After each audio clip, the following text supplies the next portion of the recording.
kita ternyata bukan miskin, dimiskinkan gitu. Ada sistem yang bekerja di baliknya yang membuat beberapa orang itu dimiskinkan gitu. Ya itu dibilang saya marah, saya sedih begitu. Kenapa ada hal seperti ini di tengah suatu hari si anak laki-laki ini dituduh bawa kondom di sekolahnya. Dia masih kecil, dia masih umur 7 atau 8 tahun begitu. Oh, masih SD berarti. Masih SD. Dia dituduh bawa kondom sama gurunya. Padahal sebenarnya yang dia bawa itu cuma balon. Karena apa yang kelihatan itu berbeda. Misalnya ini kumpulan, ada sequence yang kumpulan orang-orang memakai seragam begitu. Yang di PT-PT itu di pick up kayaknya deh. Iya. Kumpulan orang-orang yang bajunya sama, bajunya seragam.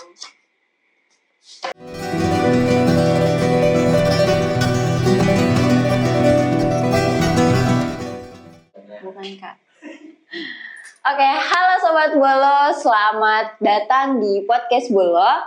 Kali ini saya akan berbicara sama seorang fotografer dari Makassar. Namanya Kak Azizia Dia Aprilia, atau biasa dipanggil Kak Zizi. Kak Zizi ini selain fotografer, juga sebagai penulis dan praktisi seni serta budaya yang berbasis di Makassar. Kak Zizi itu cenderung suka mengeksplorasi isu-isu soal lingkungan, politik sosial, dan terkhusus ke perempuan. Kak Zizi juga tertarik sama cerita-cerita tentang makanan, ritual, mitologi, dan juga agama. Nah, Kak Zizi ini salah satu anggota di Versify Photo dan Women Photograph yang juga terlibat dalam produksi film sebagai fotografer still dan di balik layar. Nah, kalau misal mau panggil Kak Zizi juga tersedia untuk pekerjaan berita, dokumenter, dan komersial. Ya, setidaknya itulah yang aku dapatkan di websitenya Kak Zizi.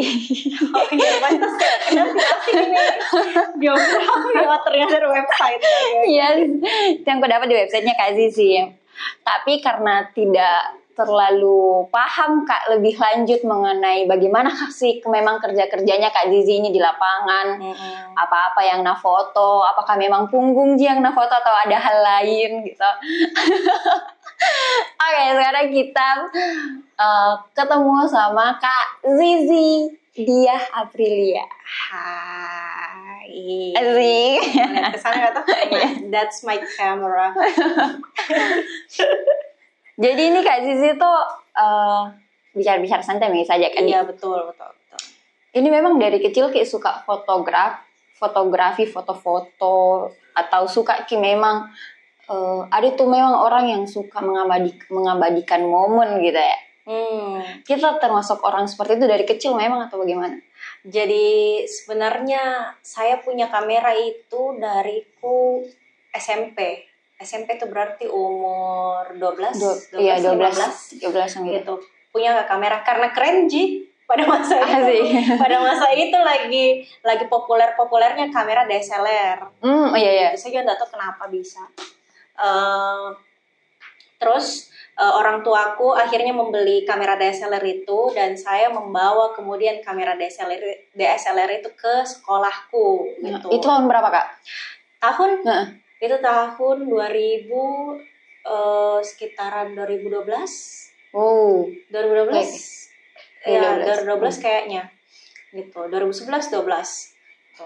Nah, dari sana saya sering bawa lama-kelamaan ketika teman-temanku porseni, porseda. Nah, saya jadi tim dokumentasi. Gitu, saya jadi tim dokumentasi. Lalu kemudian saat SMA begitu juga yang terjadi. Saya bawa kameraku terus ke sekolah dan akhirnya saya terus-terusan jadi tim dokumentasi. Lalu kemudian di akhir masa sekolahnya kami yang waktu saya SMA, saya dan teman-temanku mengide untuk bikin dokumenter sekolah. Gitu. Kayak kebetulan saya film perpisahan. Iya, film perpisahan gitu. Kebetulan saya anak SMA 5. Halo anak semua. Nah, kami bikin dokumenter, saya sutradaranya, terus saya yang edit juga. Nah, dari proses itu rasanya kayak menyenangkan sekali berada di belakang kamera gitu. Menyenangkan sekali itu proses. Nah, jadinya saya kepikiran, wah kalau saya kuliah nanti saya mau ambil jurusan yang berkaitan dengan film dan fotografi. Gitu. Nah, waktu itu sebenarnya pilihan pertamaku ialah ISI Jogja. Iya, ISI Jogja. Saya mau masuk jurusan film. Tapi karena mamaku tetap mau saya ambil perguruan tinggi negeri. Jadi saya cari nih apa yang kira-kira jurusan yang berkaitan dengan itu di Makassar. Karena di sini kan tidak ada jurusan. Waktu masaku itu saya nggak tahu ternyata ada ISBI. Iya. Tapi tidak terlalu populer dulu waktu saya SMA. Jadi saya nggak dapat infonya. Nah, yang waktu itu saya tahu hanya ilmu komunikasi. Komunikasi punya mata kuliah fotografi dan penulisan skenario, ada mata kuliah film. Jadi saya rasa waktu itu, kayaknya kalau saya ambil komunikasi, saya akan belajar juga tentang film dan fotografi. Gitu. Nah, akhirnya dari situlah saya masuk komunikasi di himpunannya. Kami ada klub foto dan film. Nah, di situ saya perdalam dan semakin serius untuk mempelajari kamera dan bagaimana gambar visual bisa bercerita gitu-gitulah. Oh, jadi pas masuk di jurusan itu lebih mengasah di himpunannya. Iya, saya rasa ketika masuk ke himpunan lebih ada kelas-kelas begitu yang lebih spesifik lagi tentang fotografi, tentang film. Oh, berarti dari kecil memangnya dekat sama kamera. Kamera, betul. Dan sampai sekarang itu jadi bisa dibilang profesi Iya, profesiku. Bisa dibilang profesi. Tapi Kak, sedari yang kecil ini kayak panjang sekali nih perjalanan ini bisa dibilang tuh panjang sekali. Tahun Karena dari kecil ternyata yang dari SMP kita tiba-tiba langsung dikasih jadi OSIS dadakan kayaknya Tapi kan anak OSIS. Nice. Kenapa mau tiba-tiba kayak mau jadi terjun dan fokus ini dunia fotografi di luar dari mungkin karena kita suka Jadi sebenarnya tuh cita-cita awalku kalau waktu saya SD ini belum pegang kamera adalah menjadi penulis. Oh, karena saya penulisnya Kaan. Penulis. Karena saya suka sekali baca buku. Jadi saya tuh nerd. Kalau dulu waktu sekolah SD, baru kalau masuk sekolah itu saya belok ke perpustakaan. Dulu waktu SMA kalau bolos ke perpustakaan gitu. Anak-anak kutu buku banget. Pokoknya kayak SMP saya sempat jualan-jualan itu hasilnya untuk beli buku. Gitu. Iya. Jadi pokoknya sangat-sangat suka baca buku. Tapi dulu itu sebenarnya ketertarikan awalku karena komik. Awalnya saya pembaca komik yang cukup intens. Nah, kebetulan waktu SMP juga ada, saya nggak tahu sekarang anak-anak relate, dulu ada namanya taman bacaan TB. Nah, tempat biasa sewa komik, sewa novel. Saya jadi member di sana gitu, karena kebetulan itu TB taman bacaan itu dekat sama SMP ku. Nah, jadi dulu cita-cita awalku banget itu adalah menjadi penulis. Gitu. Karena saya suka baca buku. Nah, kemudian kan berubah tuh pas SMP, SMA menjadi fotografer, filmmaker. Nah, cuman ketika saya dewasa, ketika saya kuliah, saya merasa sebenarnya dua hal itu tuh sama, Ji. Dua hal itu secara proses kreatif mirip-mirip, Ji. Gitu. Nah, jadi pada saat saya sudah lulus, saya kan aktif di komunitas, terus saya juga lakukan penelitian, penulisan. Nah, jadinya ketika berada di ranah itu, tersambung semua ini tersambung semua ini cita-citaku begitu. Dariku yang kecil mau jadi penulis, terus SMP, SMA saya mau memperdalam fotografi sama film. Rasanya kayak berkomunitas, melakukan penelitian, penulisan, dan bergaul sama skena seni di Makassar toh secara tidak langsung bikin ke terus-terusan melakukannya gitu. Karena teman-temanku sekarang ya para seniman, ya teman-teman jurnalis kayak di Bolo, begitu di Makassar MIWF, di Makassar Biennale. Kayak itu circleku yang akhirnya karena setiap hari Kak bergaul di situ, jadinya kayak bikin Kak terus-terusan berada di lingkaran kreatif itu. Ya dan itu nih tadi menulis, memotret. Dan itu terjadi gitu. Sekarang itu terjadi secara bersamaan, padahal itu kemarin dipikir itu cuma kayak terpisah gitu. Terpisah gitu. Keren sih. Jai. Nah, walaupun sebenarnya ini juga saya sadari, maksudnya saya bisa memilih pekerjaanku itu karena saya tahu gitu, saya punya privilege gitu, saya bisa pilih gitu. Saya bukan sandwich generation misalnya yang kayak beberapa temanku yang di kuliah alami, yang kayak ya saya mau ndak mau, mereka mau ndak mau harus bekerja 9 to 5 di kantoran untuk memenuhi kebutuhan keluarganya begitu. Atau mungkin misalnya dia menikah cepat, jadi dia juga harus bantu suaminya atau bantu istrinya. Jadi dia memang harus punya pekerjaan yang well income gitu. Nah, sedangkan ya kita tahu sendiri lah pekerjaan kayak kita ini jurnalis, apalagi yang independen tuh, fotografer freelance gitu atau penulis yang freelance itu tuh secara income juga tidak seberapa kita. Nah, di satu sisi saya tahu begitu, saya tidak menanggung siapapun di rumahku gitu, dan saya juga belum menikah gitu. Jadi sangat memungkinkan bagi saya untuk memilih pekerjaanku dan tetap berada di passionku gitu. Kalau kita bicara ini passionku yang foto dan menulis tadi ya, itu sih, itu mungkin yang mau saya highlight begitu. Tapi Kak, di antara semuanya kayak semua bidang, kenapa harus mau di bidang sosial politik, budaya dan agama misalnya? Di antara banyaknya orang-orang yang misal memotret fashion show, yang mungkin lebih banyak jobnya, secara tanda kutip lebih banyak jobnya daripada yang hal-hal seperti itu toh Kak. Kenapa memilih ke arah sana? Nah, pertama karena saya anak sospol. Karena komunikasi. Darah daging sospol. Ya, jadi ilmu komunikasi itu di bawahnya fakultas sospol. Gitu.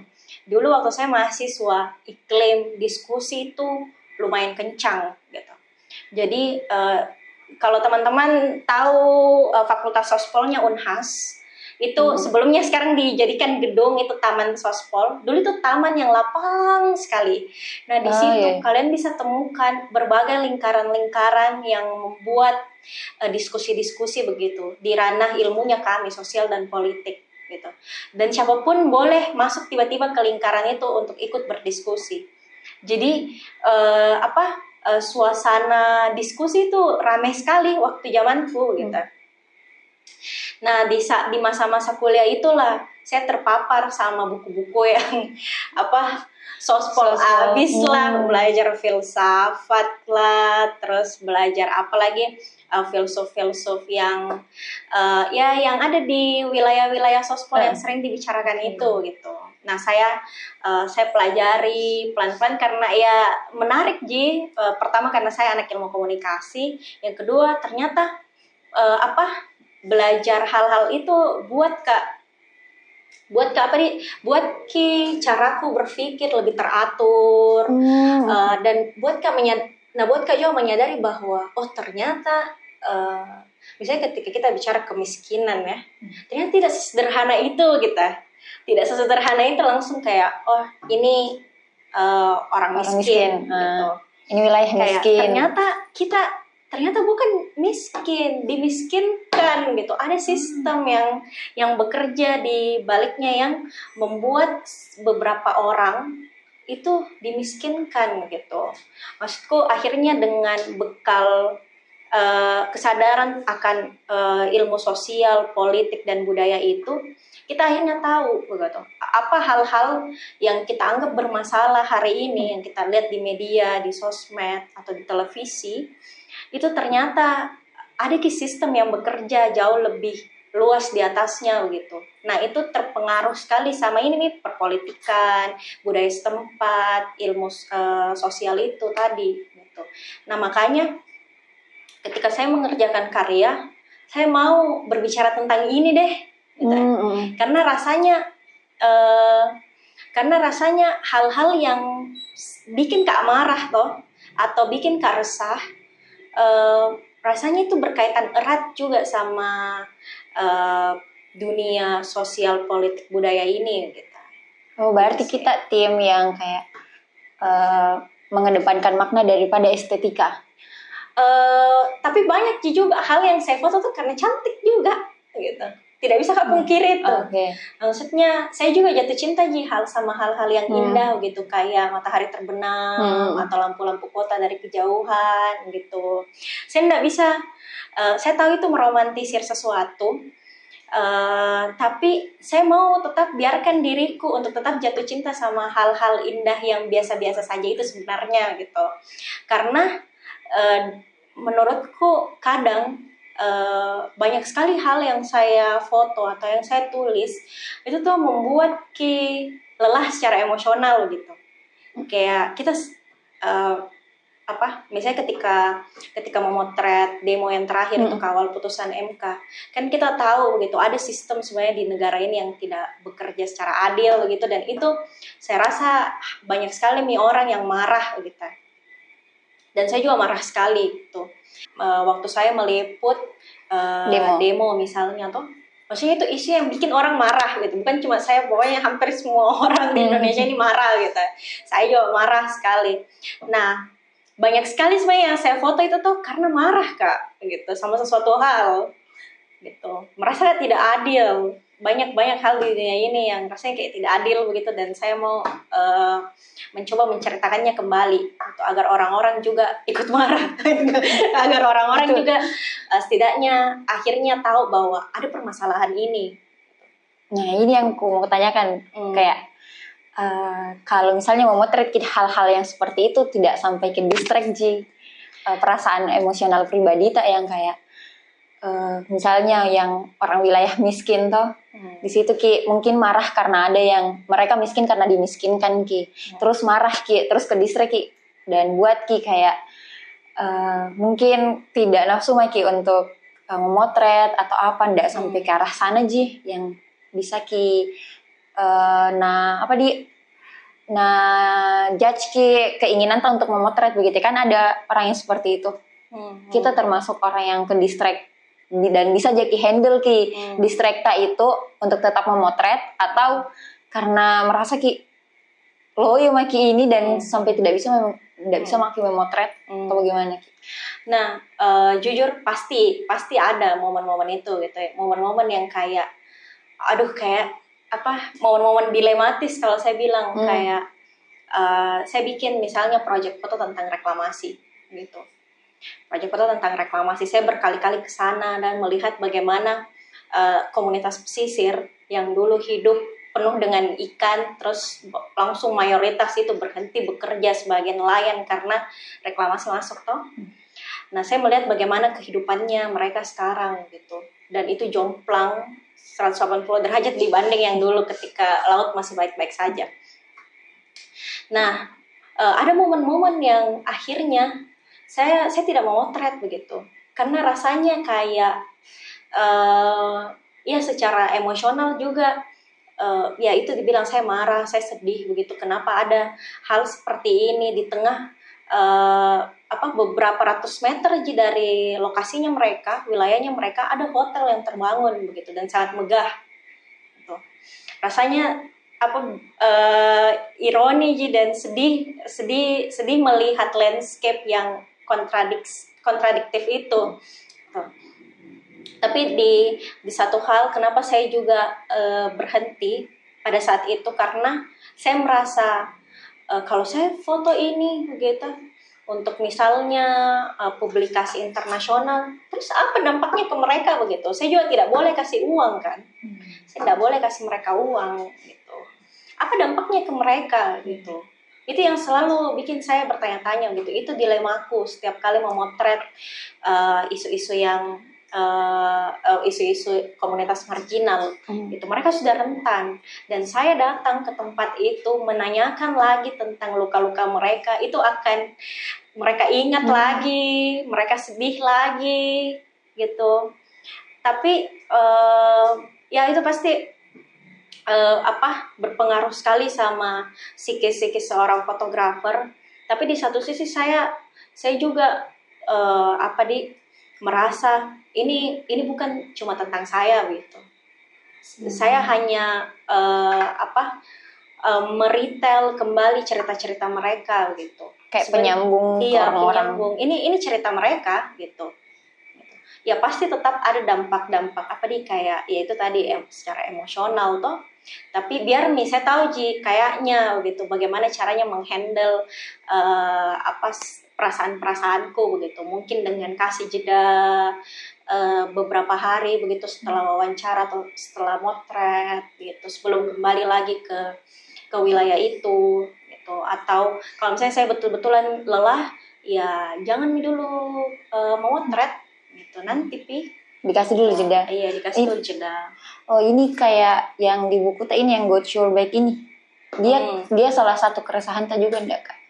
Ya, ini tuh ini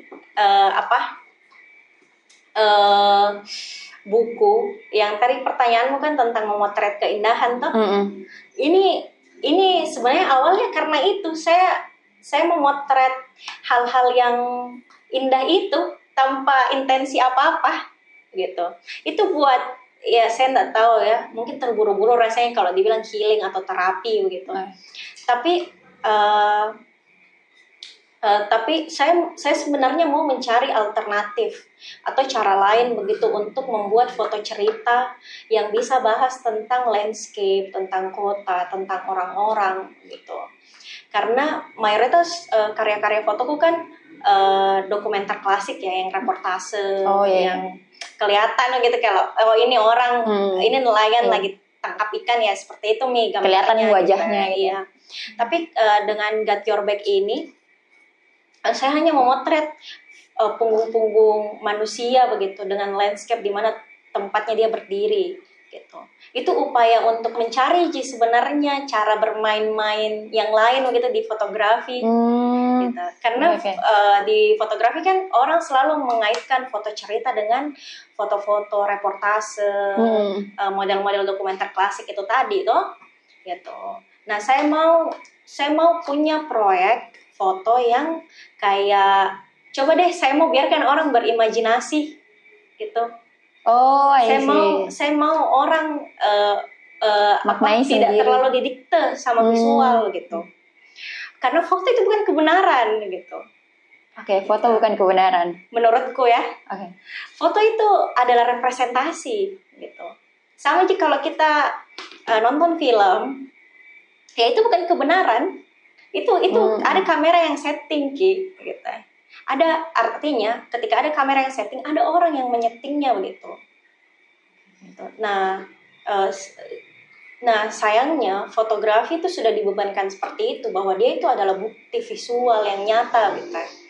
Tanda kalau kita pergi misalnya ke Paris, kita foto di depan Menara Eiffel, dan orang semua akan percaya kalau kita habis sudah ke Paris gitu. Tapi sekarang kan ada teknologi, bisa ditempel-tempel. Bisa kita tempel gitu, dan bagus sekali sekarang ada AI, ada editing yang luar biasa sekali gitu. Jadi tidak bisa nih sekarang kita bilang no pic sama dengan hoax. Iya. Nggak relate nih untuk keadaan sekarang. Gitu. Karena memang saya juga percayanya tuh ini bukan realita gitu. Ini bukan realita yang sesungguhnya. Gitu. Ya mungkin ini juga kebenaran, tapi ini bukan kebenaran yang tunggal gitu. Ada sesuatu yang sengaja saya crop begitu di dalam foto ini gitu. Ada hal di sini yang tidak terlihat gitu. Dan itu fakta lain dari keadaan di sini. Gitu. Ini bukan kebenaran yang tunggal kalau kita bicara tentang kebenaran gitu. Jadi foto tidak bisa selalu diandalkan untuk berbicara tentang kebenaran, fakta dan segala macam gitu. Tapi Kak, ini pemilihan gambar-gambar yang di sini random sih memang. Atau ada yang kayak enggak semua hal yang kita foto dari belakang itu kita masukkan ke sini karena ada ada yang mau kita utarakan. Tidak semua. Jadi waktu mengedit ini, menyunting ini, saya bekerja bersama Sokong. Saya bekerja bersama Sokong. Mereka penerbit fotografi, basisnya di Jogja. Nah, salah satu editornya Sokong namanya Pras. Si Pras sebenarnya dengan kekuatannya menyunting berbagai foto selama ini, akhirnya jadi teman diskusiku begitu ketika melihat kembali sebenarnya foto-foto punggung ini, foto-foto Got Your Back. Jadi sebenarnya itu idenya dia untuk membuatnya menjadi buku gitu. Sebelumnya kita foto-foto random saja, iseng-iseng. Sampai kemudian di titik saya nonton filmnya Edward Yang, judulnya Yi. Oke, itu film Taiwan. Saya sarankan sekali kalau nonton atau teman-teman juga nonton Edward Yang Yi. Nah, sebenarnya premisnya itu film adalah tentang satu keluarga kelas menengah di Taipei, di kota Taiwan, di Taiwan, yang punya masalahnya masing-masing gitu. Anggota keluarganya punya masalahnya masing-masing, jadi si bapak, si ibu, si anak perempuan, anak laki-laki gitu. Nah, suatu hari si anak laki-laki ini dituduh bawa kondom di sekolahnya. Dia masih kecil, dia masih umur 7 atau 8 tahun begitu. Oh, masih SD berarti. Masih SD. Dia dituduh bawa kondom sama gurunya. Padahal sebenarnya yang dia bawa itu cuma balon. Dia bawa cuma balon gitu, kan anak-anak toh. Nah, gurunya enggak percaya gitu. Gurunya enggak percaya, tapi si yang ini, si anak cowok ini akhirnya melapor ke bapaknya, mengeluh kayak, Pak, kenapa sih tuh orang dewasa sotak? Kenapa dia cuma lihat setengah kebenaran gitu? Kenapa dia cuma lihat setengah kebenaran dan terburu-buru langsung menilai sesuatu gitu. Nah, bapaknya bilang nih kayak, kita juga sebenarnya hanya tahu aja setengah kebenaran. Kau bisa lihat di depanmu, tapi kau nggak bisa lihat bagian belakangmu gitu. Manusia memang seperti itu. Nah, terus anaknya bertanya nih, jadi bagaimana nih paling caranya untuk melihat setengah kebenaran itu bagian belakang tak? Bapaknya bilang, ya makanya kita butuh kamera, kita butuh orang lain untuk rekamkan ke bagian belakang tak. Nah, akhirnya Yang jadi fotografer yang bawa kameranya tuh kemana-mana dan foto bagian belakangnya orang-orang gitu. Untuk mengetahui kebenaran di belakangnya itu. Tapi kita pas foto itu dan dari belakang tidak ada filosofi seperti itu, tidak ada makna seperti itu. Saya cuman ketika memotret punggung-punggungnya itu saya cuman jenuh sama ketika saya bikin foto cerita, saya harus ambil foto portretnya si subjekku gitu. Misalnya saya bikin foto cerita tentang kau, ya saya harus punya foto portretmu gitu. Harus punya foto melihat dari belakang. Dari depan. Karena kalau dari belakang editornya marah. Iya. Kenapa ini? Untuk meyakinkan kalau foto cerita itu adalah milikmu. Nah, saya hanya jenuh sama itu. Terus kayak, nggak bisakah kita kenal orang dari belakangnya saja? Gitu. Nah, dari foto-foto yang iseng-iseng itulah, saya kayak, mau nggak foto bagian belakangnya saja orang nih? Kayak, aku kenali gini kah? Kalau misalnya saya foto bagian belakangnya putih, kelihatan gini bilang putih ini. Gitu. Atau mungkin bisa jadi orang lain yang kita bayangkan gitu. Nah, kemudian akhirnya saya nggak tahu, tiba-tiba saya nonton itu Yi. Awalnya sering memang direkomendasikan sama temanku, sampai kemudian saya iseng-iseng sendiri akhirnya cari itu Yi. Saya nonton. Terus saya bikin tulisan review karena saya akhirnya jatuh cinta sekali sama itu film. Karena saat saya mengerjakan foto-foto punggung, tiba-tiba itu film juga berbicara tentang filosofi punggung gitu. Oh, jadi itu film dinonton di pertengahan? Iya, di pertengahannya nih, Got Your Back begitu. Kukira karena itu film terinspirasi Maki untuk bikin ini. Enggak. Jadi di pertengahan mengerjakan foto-foto iseng itu, kemudian saya nonton Yiyi dan ternyata dia berbicara tentang bagian punggung juga. Lalu akhirnya saya review, saya tulis di blogku. Saya tulis di blogku, tapi foto-foto di blog itu adalah foto-fotoku, bukan foto-foto still dari film Yiyi. Oh, foto-foto pribadi tak sendiri. Got Your Back. Nah, Pras, editornya Sokong membaca itu. Terus akhirnya dia suka, dia bilang mau ndak kau publikasikan ini Got Your Back, tapi saya butuh foto-foto punggung yang lebih banyak lagi. Oh, nah di situ. Tapi Kak, kenapa harus halaman pertamanya itu? Kan itu halaman pertama foto diri tak sendiri tau? Iya. Iya, terkenal sih kayaknya kalau dari punggung belakang itu adalah Kak Zizi nih. Tapi kenapa harus di halaman keduanya kayaknya ini deh? Kenapa harus anak kecil, Kak?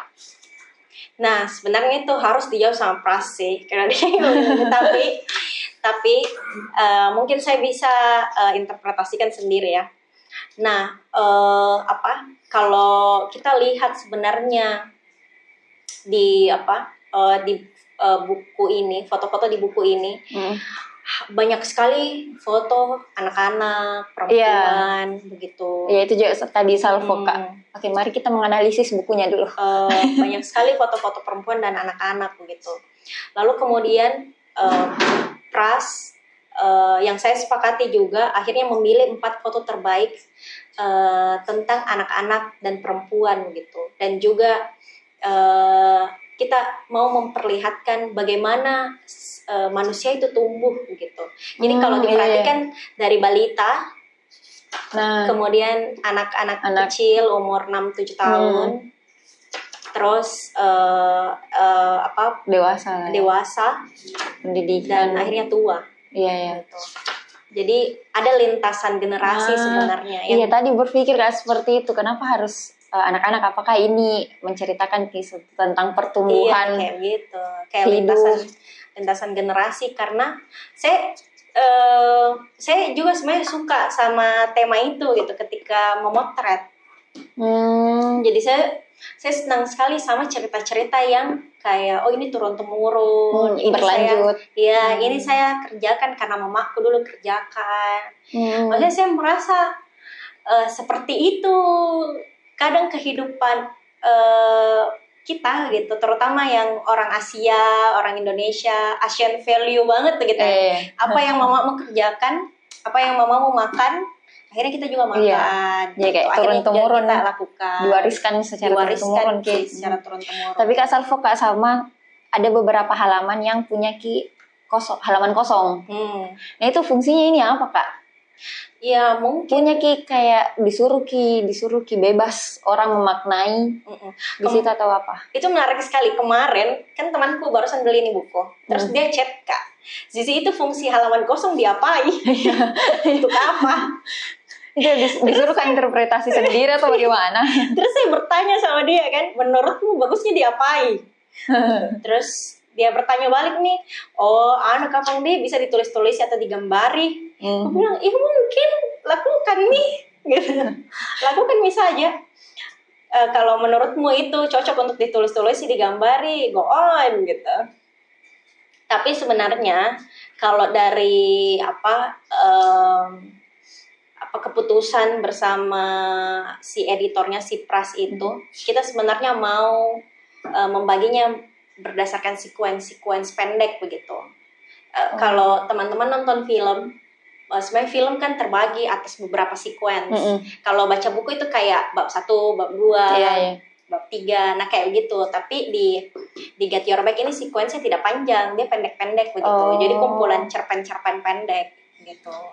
Oh, jadi setiap sequence-nya ini beda-beda inti ceritanya, Kak? Beda-beda ya bisa dibilang inti cerita, bisa dibilang bagaimana apa yang kelihatan itu Hmm.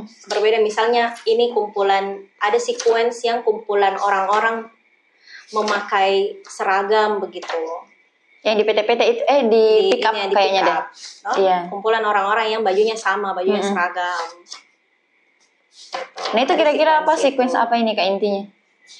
Ya, Yang mau disampaikan? apa kira-kira yang kau rasa-rasa ketika melihatnya? Kebersamaan kah? Ya, Anjay. Dari ini disuruh interpretasi sendiri. Iya, gitu. Ada sequence yang isinya penjual-penjual atau situasi di pasar, terus ya gitu. Tapi di antara semua foto di sini yang mana paling kita suka atau yang mana paling meresahkan bagi kita? Karena tadi kita bicara soal suka foto karena resah marah Nah di antara semua foto-foto ini yang mana yang menurut tak paling resah buat atau intimate yang buat Kak terngiang-ngiang mungkin ya gitu. Sebenarnya banyak sekali, tapi sesuatu yang yang paling berbekas secara visual itu tuh yang ini sih, yang pick up, yang ibu-ibu ini dalam pick up terus warna kayak kenapa saya nggak tahu, ada kayak bahkan ketika saya dapat gitu adegan kayak surreal aja rasanya.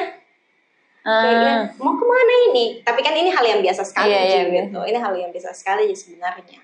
Tapi kan suatu hal yang biasa tuh kadang malah buat berpikir kayak kenapa ini dan kenapa harus cara duduknya seperti ini yang pas-pas bisa difoto dari belakang. Gitu. Banyak hal kayak ini juga, ibu yang di Biang Lala ini. Saya kira ini bagian dari Basri dan Salma. Iya, ini waktu syuting Basri Salma yang ini saya foto.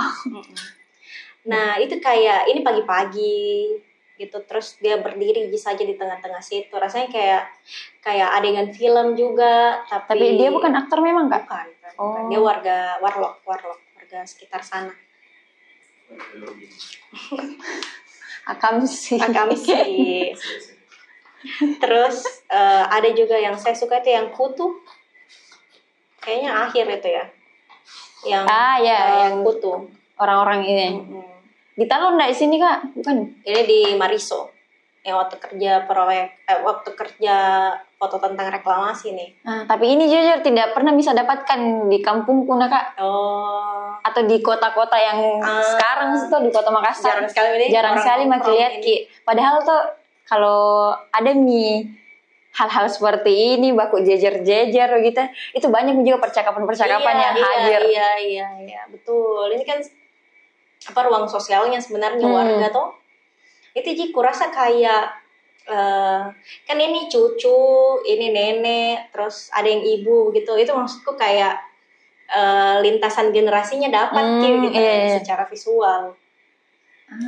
Dan itu tadi pengalaman memori kita bersama gitu, memori kolektif. Kalau di kampung kan cari foto tuh sama-sama dan baku jejer memang. Di situ nih bahas-bahas. Ya itu lucu sekali nih. Itu sih mungkin beberapa gambar yang saya senangi. Tapi Kak, kalau misalnya kan suka juga perempuan, foto-foto perempuan. Konotasiku tadi ya Allah. Juga ya. Conda. Tapi ada ndak kayak kalau misalnya di demo lah toh, karena kalau turun ke demo itu rentan sekali fotografer toh, meskipun ada bilang fotografer itu selalu aman, tapi tetap rentan. Tetap rentan. Terus perempuan juga kayak ada ndak diskriminasi atau tekanan-tekanan dari orang-orang yang bilang kenapa kok foto-foto di sini, kenapa kok ke sini, daerah-daerah rentan ini, sana-sana mau kau kayak iya. Disuruh pergi, disuruh minggir karena perempuan Apakah Makassar itu mendukung fotografer perempuan di sini atau bagaimana Tentu ada banyak hal yang tidak nyaman sekali saya rasakan, dan saya tahu itu karena saya perempuan. Itu itu saya sadari sekali ketika akhirnya saya mendalami nih fotografi begitu. Waktu awal-awal kuliah misalnya kayak saya selalu merasa tuh di perempuan itu diremehkan ki secara diremehkan ki karena kayak dianggap ndak menger kok pasti teknis gitu. Iya. Ndak menger kok pasti teknis. Kan fotografi berkaitan sekali sama teknis toh. Gitu. Teknis maksudnya sini kayak lensa berapa, terus cahayanya seperti apa gitu. Terasa sekali gitu diremehkan banget begitu. Bukan cuma saya tapi orang-orang lain juga merasakannya. Terus kemudian maksudnya untuk menjadi fotojurnalis atau fotografer itu kadang kita mau ndak mau harus pulang malam atau harus bekerja pada saat malam hari, bahkan sampai menginap toh. Nah, banyak orang-orang yang menganggap perempuan itu tetap tidak boleh pulang malam begitu, tetap tidak boleh bekerja pada malam hari gitu. Itu tidak sesuai dengan bagaimana fitrahnya perempuan gitu. Itu perempuan ya sebelum malam harus di rumah pulang, gitu. Apapun yang terjadi harus memang ada di rumah. Nah itu kemudian saya itu pasti datang ke saya begitu anggapan-anggapan itu. Terus kemudian pada saat di lapangan rentan sekali tuh menjadi perempuan single, perempuan yang sendiri dan bawa kamera dan menjadi fotojurnalis atau menjadi fotografer dokumenter, masuk ke wilayah-wilayah yang asing begitu. Itu banyak sekali hal yang akan kau temui karena kau perempuan gitu. Pertama orang-orang akan menanyakan kayak kau kesini sendiri? Iya betul. Iya saya sendiri gitu. Kau umur berapa? Gitu. Ketika saya sebut misalnya saya umur 27, kenapa belum? Kau sudah menikah? Belum. Gitu. Kenapa belum menikah? Gitu. Akan ada pertanyaan-pertanyaan sepersonal itu yang saya tidak tahu itu terjadi sama laki-laki kan, tapi saya rasa itu ditanyakan karena saya perempuan gitu. Ditambah lagi saya pernah digangguin sama cowok-cowok di kampung kampung kota gitu ya.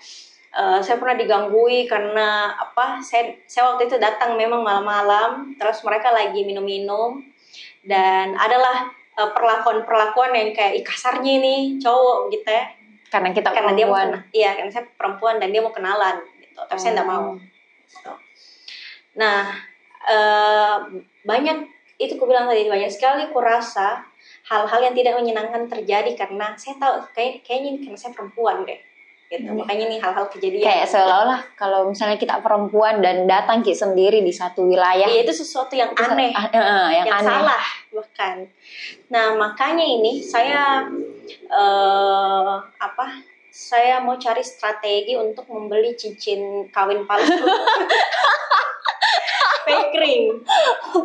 Dan ternyata saya dengar dari jurnalis perempuan banyak yang pakai itu juga untuk cara itu. Supaya aman dirinya kalau misalnya di wilayah itu. Karena kan kalau perempuan sudah menikah, orang-orang pikirnya kan ada suaminya, berarti dia ada yang jaga suaminya jaga atau misalnya dia sudah dia aman lah. Kalau misalnya diganggu bakalan ada yang saya kayaknya mau coba itu deh. Sepertinya seandainya kalau misalnya dicoba itu, siapa tahu nanti tidak ada lagi pertanyaan kenapa kok sendiri ke sini. Iya kan, akan lebih berkurang yang hal-hal kayak begitu. Tapi Kak, kalau sejauh yang pengalaman anjay jauh banget Mini. Itu yang dari sini lah. Contohnya dari sini, ada ndak foto-foto, apalagi foto-foto punggung tuh Kak, ada ndak orang yang protes kenapa foto atau kita tim yang foto dulu baru izin atau izin dulu baru foto? Sebenarnya bolak-balik tapi ada beberapa yang saya tidak minta izin. I'm sorry guys. Tapi itu dilumrahkan Jinda, kayak halal Jinda itu dilakukan di dunia fotografi. Sebenarnya banyak yang mulai mempertanyakan itu. Dan itu jadi diskusi yang terus-terusan terjadi gitu ya, tentang etika. Iya. Gitu. Apakah kayak etika di publik itu karena dia ranah publik jadi bebas mau motret atau perlu minta izin, apalagi yang ini kayak punggung itu personal sekali menurutku karena apa yang terjadi di belakang itu kayak ndak semua orang tahu di depan gitu ya. Jadi ada nggak tantangan yang selama kita kerja ini proyek atau? Nah, pertama buku-buku ini mayoritas adalah orang-orang yang sudah saya kenal, yang akrab sekali sama saya, isinya. Itu narsum-narsumku juga narsum-narsum yang memang sadar di foto gitu. Nah, tapi ada juga beberapa yang orang-orang asing gitu. Nah, di fotografi itu kalau tidak kelihatan wajah tidak perlu diminta consent form. Gitu. Selama tidak kelihatan wajahnya. Semuanya tidak kelihatan wajahnya, karena kalau dari belakang kita bisa membayangkan dia menjadi siapapun begitu. Tidak kelihatan kayak ini putih atau ini sisi. Nah, makanya foto-foto bagian belakang itu aman. Jadi kalau misalnya mungkin foto punggung itu enggak apa-apa Jin, enggak minta izin. Kalau berbeda sama yang kelihatan muka. Nah, makanya ada proyek fotonya Kak Atwit. Kalau teman-teman tahu, dia fotografer dia dari Makassar semuanya, tapi sekarang dia kerja di Manado kalau tidak salah.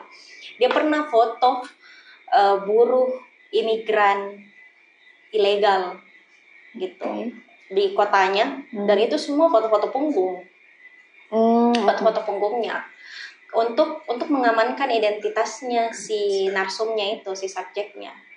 Makanya sebenarnya foto-foto punggung juga adalah metode yang digunakan para fotografer sebenarnya untuk mengamankan identitas seseorang. Jadi misalnya kayak korban KS, dan dia anak-anak misalnya tuh underage kid, atau orang-orang memang yang tidak mau ditahu identitasnya karena nanti kalau ditahu itu bakalan bermasalah buat dia gitu. Nah, itu metodenya ya foto punggung. Bukan yang kayak di blur mukanya. Bukan yang di blur mukanya. Ada juga yang seperti itu, tapi maksudnya secara estetika kan kalau punggung itu kayak jadi sesuatu kayak gitu tuh. Iya, kayak jadi statement juga gitu. Dia mempertanyakan banyak hal gitu. Dia membelakangi kamera itu kan juga suatu statement yang cukup bold begitu. Kayak ada juga satu foto yang saya suka sekali. Dia motret transpuan, tapi dari belakang, gitu. Dari belakang. Kalau kita lihat dari belakang foto punggung itu, dia anggun sekali, dia telanjang, tapi foto dari belakang dia duduk di kursi dan rambutnya tuh menjuntai turun ke bawah, dan cantik sekali pokoknya dari belakang. Kita kayak cewek kayaknya nih deh. Gitu. Tapi sebenarnya dia transpuan. Nah, fotografernya sengaja memang memotret punggung agar menyamarkan identitas itu. Karena kalau ditauki mungkin akan ada serangan. Bukan, agar orang-orang sadar kalau sebenarnya ini bukan identitas gender, itu fluid gitu. Kalau kita dilihat dari depan tuh kita akan tahu dia transpuan kayaknya deh. Karena wajahnya mungkin sangat maskulin. Tapi kalau dari belakang dengan rambutnya yang panjang dan tubuhnya yang anggun begitu caranya duduk, kita akan mengira kayak ini perempuan gitu. Nah, metode itu menarik karena akhirnya dari punggung kita bisa membayangkan dia perempuan begitu. Iya. Keren. Itu bukunya buku apa Kak? Ada terbit? Itu saya dapat di salah satu websitenya kayaknya deh. Nanti saya cari. Saya lupa siapa nama fotografernya. Nanti aku cari. Tapi Kak, pernah tidak secara personal kita overthinking ini di kamar atau overthinking kalau misalnya di motor juga saya overthinking. Iya sih, kadang juga. Tapi anehnya kita bisa sampai dengan selamat. Padahal kita bengong di atas motor toh. Aduh, nggak boleh. Kita tim yang bengong di atas motor. Tapi Kak, itu overthinking dimanapun deh, mau di motor, mau di kamar. Tapi kadang kamar itu yang paling intim yang overthinkingnya, yang sampai merasa takut untuk ini tidak terbuka jika aibnya kalau misalnya saya unggah ini fotonya. Betul. Tidak merasa ini orang kalau keunggah ini fotonya, apakah itu hal yang bisa untuk keunggah atau ini orang nggak mau kini bagian ininya yang diunggah, misal bagian kirinya, bagian punggungnya, ada nggak overthinking seperti itu? Nah, jadi saya pernah kerjakan satu proyek foto juga tentang kadar kesehatan gitu. Yang saya foto dia perempuan, suami dia tentara gitu, tapi tentara yang sudah pensiun gitu. Nah, waktu proses editing foto saya ngedit sama dia, saya pilih-pilih foto sama dia gitu. Terus tiba-tiba dia lihat foto, saya suka sekali tuh foto, dia lihat foto baju seragam tentaranya suaminya yang saya foto gitu, menggantung di kamarnya gitu. Saya foto itu, saya suka sekali pokoknya itu foto. Terus saya mau masukkan itu foto, nah dia bilang, Zizi, ini foto boleh dihapus. Boleh dihapus, saya tidak mau kelihatan namanya suamiku di dalam foto itu. Seragamnya ada namanya kan. Iya. Saya tidak mau ada namanya suamiku kelihatan gitu. Ya saya langsung hapus, walaupun saya suka sekali itu foto, saya langsung hapus dari foto yang akan saya cetak gitu. Nah dari situ saya sadar begitu betapa saya mau orang-orang yang saya foto itu aman gitu, secara identitas ataupun kehidupannya secara keseluruhan begitu. Saya mau dia baik-baik saja kan. Iya. Gitu. Makanya saya ketika misalnya mau memulai proyek foto, misalnya tentang reklamasi, saya kasih tahu gitu, ini foto Bu akan dipublish gitu. Apakah boleh Ji saya publish wajah ta, keluarga ta, atau kehidupan ta gitu. Jadi pernah jadi dapat hal-hal seperti pasti, itu juga.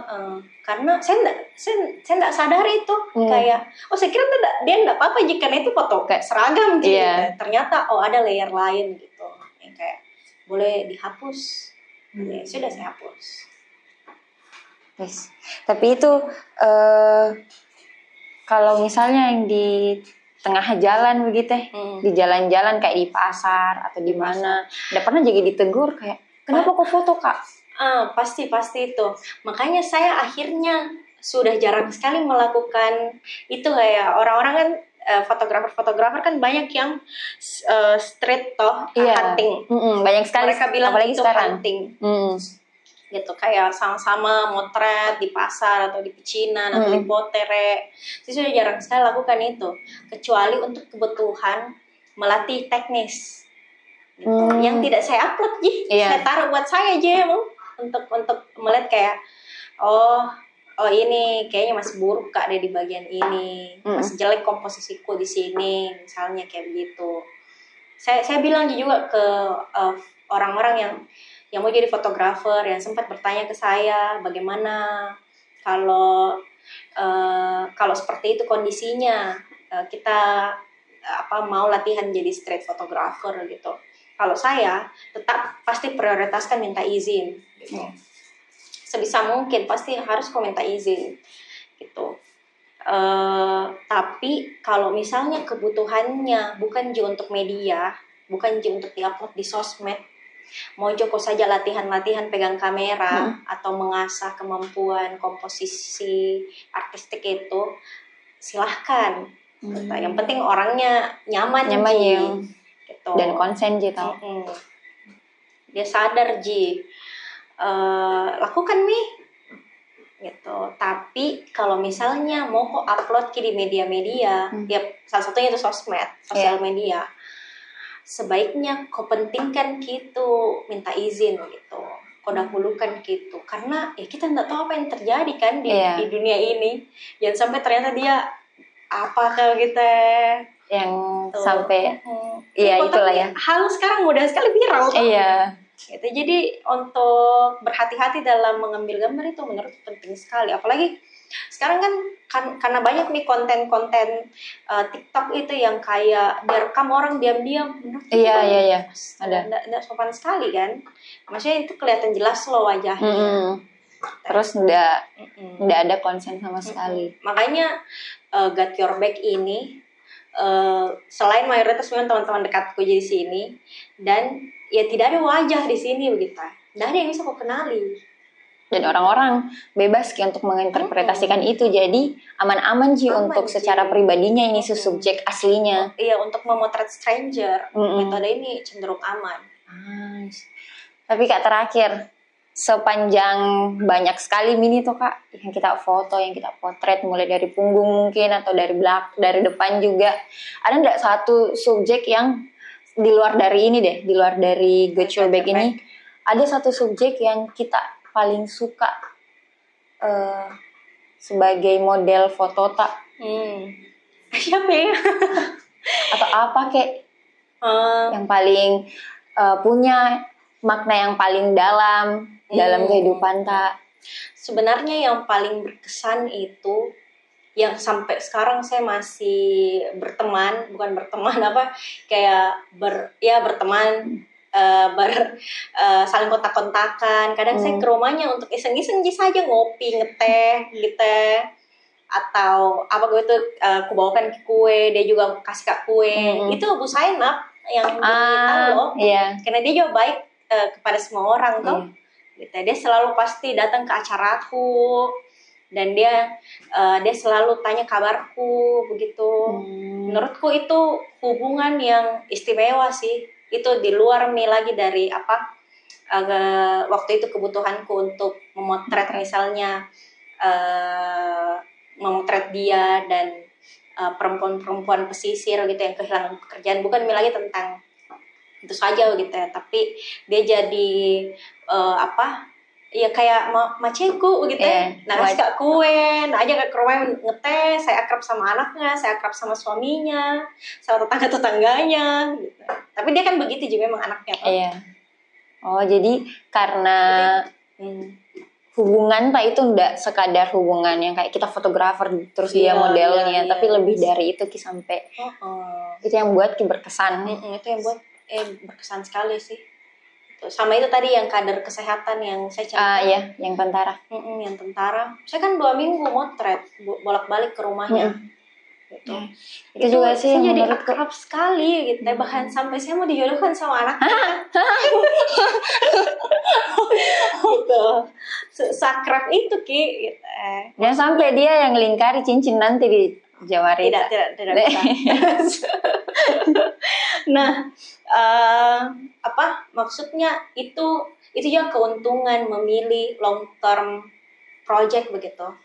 Ya walaupun sebenarnya 2 minggu bukan long term sih, cuman ya saya nggak ambil itu dalam 1 hari 2 hari gitu.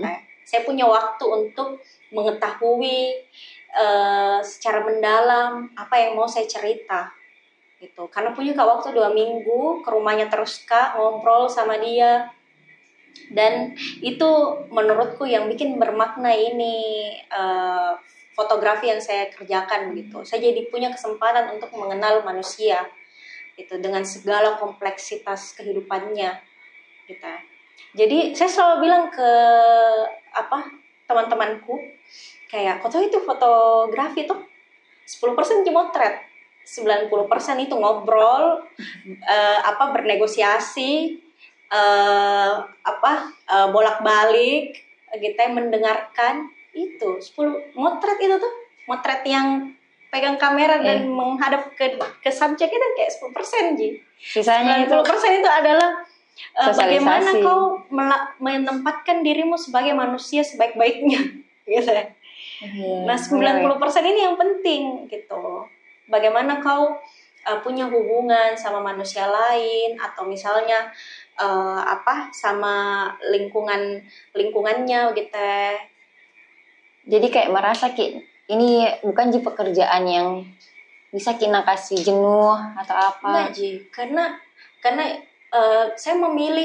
saya alhamdulillah bisa memilih pekerjaan ini secara sadar, karena saya senang gitu ngobrol sama orang. Saya senang dengarkan orang cerita tentang kehidupannya, dan saya bisa rekam itu lewat gambar gitu. Dengan selalu bukan sama Kak Wanda, goyang-goyang begitu.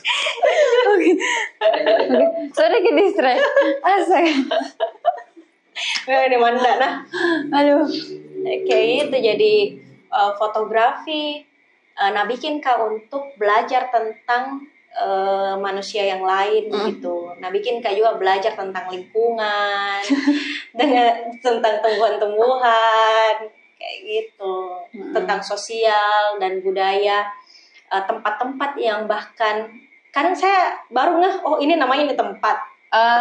Karena ada proyek ini. Iya, ada proyek ini. Oke. Oh, akhirnya bisa Kak punya kesempatan ke tempat ini gitu. Yang pusing Kak closingnya. Sebenarnya selesai Kak, tapi pusing Kak closingnya. Gimana bagus? Closingnya. Ya sudah. Jadi seru sekali teman-teman.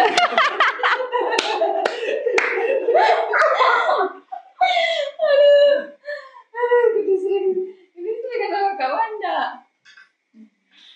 Oke teman-teman, itu tadi perjalanan kisahnya dari Kak Zizi, kenapa bisa Perjalanan terjun ke dunia fotografer yang awalnya tuh mungkin jadi penulis di Kak.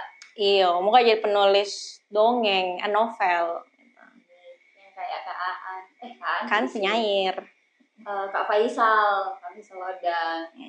Kadang kayak gitu. Kalau teman-teman penasaran dari tadi itu bahas kita tentang bukunya Got Your Back. Kalau teman-teman tuh penasaran sama bukunya ini, di mana lagi bisa dibeli Kak? Ada di Tokopedia. Atau bisa langsung ke Instagramnya Sokong Publish. Itu ke Instagramnya ini penerbit Sokong. Gitu. Tapi ada jadi Tokopedia, mungkin bisa di Google, di search saja di itu kotak pencariannya Got Your Back. Jadi teman-teman kalau misalnya kok penasaran kita sama foto punggungnya ini Kak Zizi yang apa dia maksudnya ini? Iya, kenapa sih dia bikin? Kenapa harus punggung? Kayak seolah-olah ini foto itu kayak puisi nih, yang interpretasinya itu bebas sih. Padahal kalau orang awam itu bilang foto itu merepresentasikan sebuah fakta, tapi ternyata Kak Zizi itu mendobrak itu. Kak Zizi berusaha untuk bilang ke orang-orang kalau sebenarnya foto itu tidak segala hal tentang fakta yang merepresentasikan, tapi ada hal-hal di balik itu yang ternyata ada fakta lain di balik itulah yang tidak dilihat atau tidak terambil sama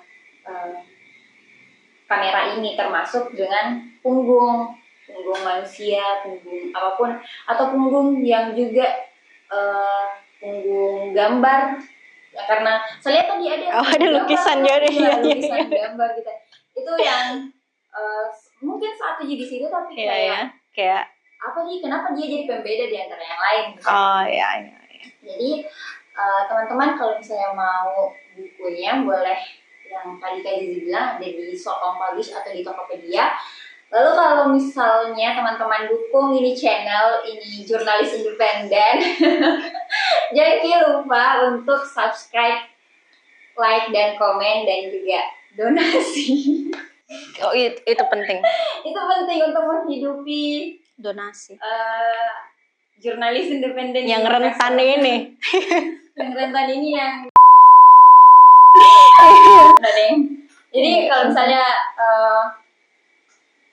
kita dukung jurnalis independen, jangan lupa Ki juga donasi. Kalau misalnya Anda mau Ki donasi, butuh Ki benda yang ada di tangannya, ada juga merchandise-nya Bolo, bisa jadi klik di link bio di bawah sini, nanti ada tertera di bawah sini.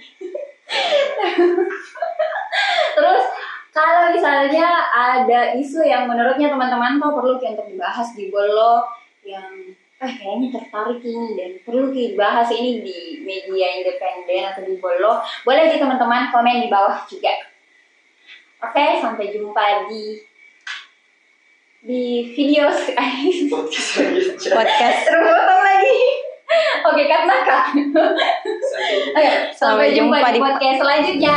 Bye bye.